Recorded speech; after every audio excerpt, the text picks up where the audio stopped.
So I'm about to set off on a short little hike today. I'm not entirely sure how long it is because I couldn't find any maps of it, but it goes down to Magic Falls, which is a rapid on the Kennebec River. So we're gonna get started. It's been pretty flat so far. We're kind of getting into some recent cuts. We got a big warning sign from Brookfield, who owns the dam, about changing river levels. So as I'm continuing through these cuts, I've started to notice a few signs of moose. See if it'll focus on these. The tops of these are all chewed off, and what that is the moose will eat the shoots of the red maple. So a lot of these have been chewed off, and that's a lot of sign of moose. And I also saw some moose scat back a little ways. So we'll have to keep our eyes open to see if we can find any. Found a little woodpecker.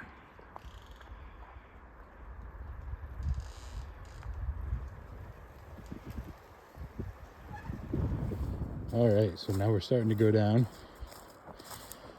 and you can hear the rapid pretty well here. So I'm gonna try not to slide on all these loose pine needles, and I'll talk to you at the bottom. All right, I made it down here. Super pretty. It's very interesting. I've never actually seen it at this water level. So right now we're at 400 cubic feet a second, which is significantly less than we raft on this river.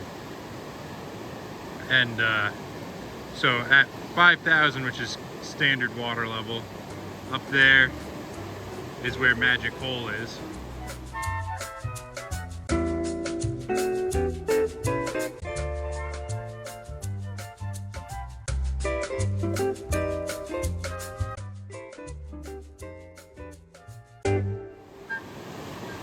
And then this rock right in front of us right here creates Maytag, which at 5,000 is a really big hole, and it's like a no-go. But when the water comes up and you get high water, generally around 8,000 cubic feet a second, it creates a massive wave, massive crashing wave that can flip a boat pretty easy, and it's a ton of fun. So I'll throw a video in of me hitting Maytag at 8,000.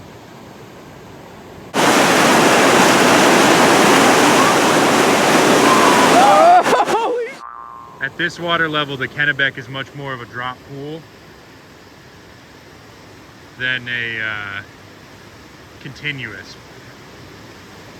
When it's 5,000, the rapids are very continuous, especially further up. You can see where the black rocks are across, and that's how high the water generally is at 5,000. So we're much lower than we are when we raft this. So I've moved upstream to right where Magic Hole is at higher water levels.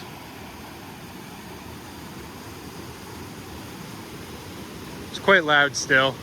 There's still a lot of water moving through. The gorge is absolutely gorgeous.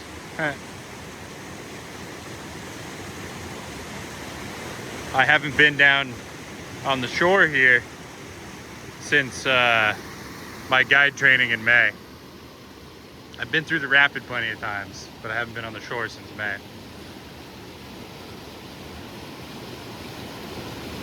Up that way, the next rapid upstream, you can kind of see the bottom of Z-turn up there.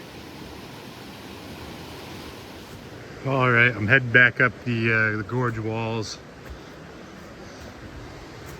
Gorge is actually like 170 feet deep,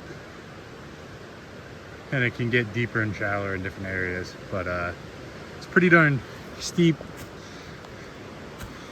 Its walls are made of shale. That's why the Kennebec was able to gouge out a path.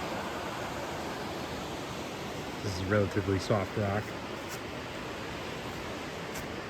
But yeah, I'm going back up. I just love the look of this hillside right now with the red pines towering over and the little spruces and firs popping up underneath as it slopes towards the Kennebec River down there. It's very peaceful in here. The trail's actually longer than I expected it to be. I was thinking it would be about 2.5 or 3 miles, and it's actually a lot closer to 4.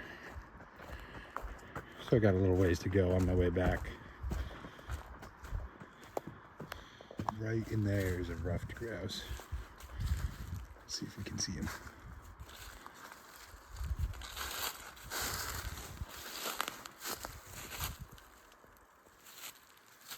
Can you see him at all? There he goes. All right, so I made it back to the truck.